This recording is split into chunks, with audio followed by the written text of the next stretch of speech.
I spoke with Steve Hamilton from Washington late this week and started by asking if he retracted any of what he said about the Treasurer and his first budget.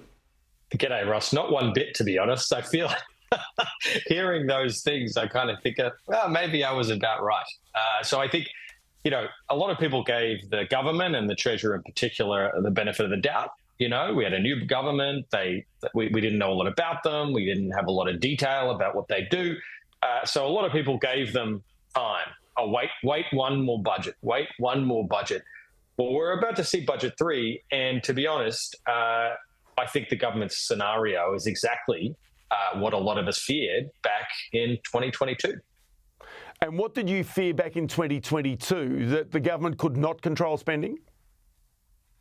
Yeah, so we knew that inflation was a big problem at the beginning of 2022, right? So the last government's final budget, they spent a little bit too much money. I was very critical of that. And a couple of weeks later, we got that first very high inflation read. And so we kind of, at that point, before the election, knew this would be a problem. And as you know, the Reserve Bank raised interest rates for the first time before then. The government had fair warning, right? We saw what happened overseas. We knew inflation was a problem domestically. They came in as a new government, and I actually think they had a potential to genuinely do something to help inflation, not just to be neutral, not just to be modestly inflationary, but to genuinely take pressure off the Reserve Bank. They didn't do that. They made things worse, and they've continued to make things worse all the way through to today. And that's why not only have we had a stream of very rapid interest rate rises, but now looks like it might be another couple before the Reserve Bank is done. So just go to that point, because the government would then argue, well, hang on, we've actually driven this budget into surplus because there are so many people employed. And as I know, the government makes more than half of its money from PAYG taxpayers. So the more people in work, the more money the government makes. Isn't that at least some credit to the government that we have a budget in surplus? The budget makes this crystal clear. It splits the changes to the budget from budget to budget into things the government controls and things the government doesn't control. If you look at all of the upside, all of it, it comes from things the government doesn't control.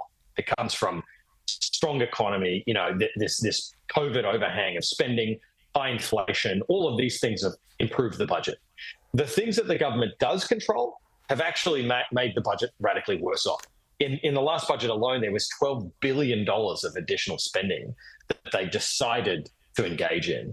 And there is no question that those items of discretion that the government chose pushed inflation up and pushed interest rates up.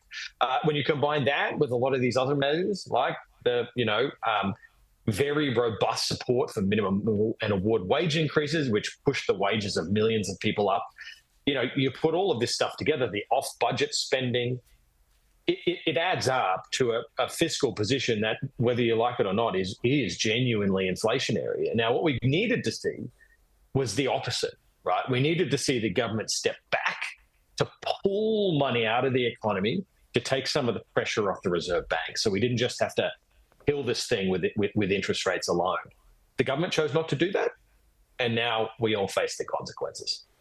And is there some, shall I say, disconnect between what businesses and households are feeling right now as a result of higher interest rates and higher inflation and having to cut back versus the government, which on a daily basis seems to be handing out more billions of dollars to industry or to state governments or to whomever it might be? There seems to be something of a disconnect between what the government's doing and what the real world experience is right now.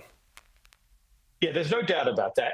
I would say two things. One, it's not just the federal government. So we have to put, plenty of blame goes around, including to state governments. Now, just 2 days ago, the Queensland government announced the largest ever energy support in the history of Australia. So they're giving Queenslanders $1,000 off their energy bills. Now, they will say that's disinflationary because it's pushing energy prices down. But here's the thing.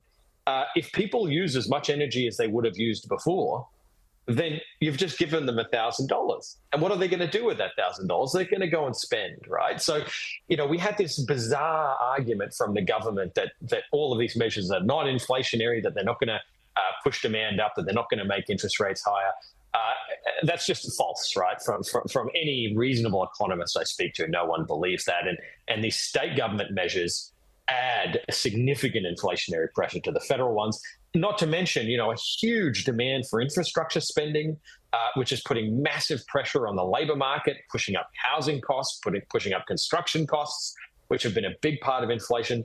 And that's the kind of thing that the government could easily have pulled the lever on, right? Pushed some of that spending out, waited for inflation to come down in order to kind of get things under control. And we would have saved a lot of money to boot, right? Because as inflation is rising rapidly, that's the last time you want to be building stuff.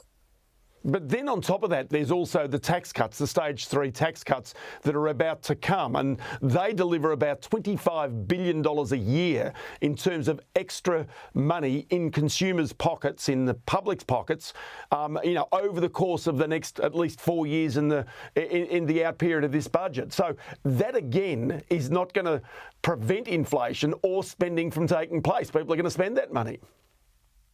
Something's got to give. And the something that gives is inflation and interest rates, right? There's no magic here, right? We have a certain amount of aggregate demand. It's robust. It's significantly bigger than I think even most people thought when this process started. And there's only one way to solve that problem, which is to suck money out of the economy. You can do it one way or another way. Inflation does it. Interest rates do it. Some of these ways are much worse than others.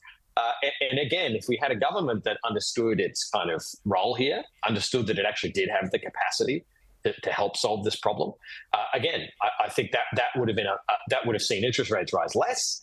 That would have seen interest rates stay higher for less long, and that would have seen interest rates falling more quicker than what we're going to see. So, again, broaden this thing out, take some of the pressure off the Reserve Bank, rather than, again, tax cuts, minimum wage increases, infrastructure spending, energy relief, you name it. We're pushing money into the economy much faster than the Reserve Bank can suck it out. And so are there easy ways, easy areas that the government could, in this budget, cut spending? Because given the fact you've got extra spending for NDIS coming, extra spending for military and defence coming, you've got extra spending coming in terms of welfare coming. So just explain, where are the areas the government can cut? Yeah, so I do think, look, there is a big degree to which it would have been much better had this happened 2 budgets ago, right? If this kind of spending restraint had happened in 2022 rather than 2024, we would have avoided a lot of this impulse that we observe. Unfortunately, a significant portion of this problem at this point is kind of locked in, right? And it's going to happen no matter what the government does. At the margin, I think the government needs to do 2 things. One, they need to show extreme restraint, right? To the extent that they're on the fence about whether they're going to do an energy rebate or increase the dole an extra $50 a week, or, thinking about all of these spending priorities that the ERC considers, that the baseline of that spending envelope needs to decrease, right? They need to just show a lot more restraint to the extent they can. And secondly, to the extent they have power to shift spending in time, delay spending, right? Push things out. If they want to do some ambitious program, have it start in 2 years, 3 years, not this year. And that includes things like infrastructure spending. To the extent they want to do things, they just need to push them out, right? Wait for this inflationary impulse to subside, and then we can get back to kind of running a government in the normal way we expect, where we don't face such high costs of making the decisions that we want to make. Well, Steve Hamilton, we're going to find out in only about 10 days' time as to what the government is going to do with all of this. As soon as it's out, I'll tell you what, we'll come back and have another chat to you at that time. Many thanks for your time today. Cheers, Ross.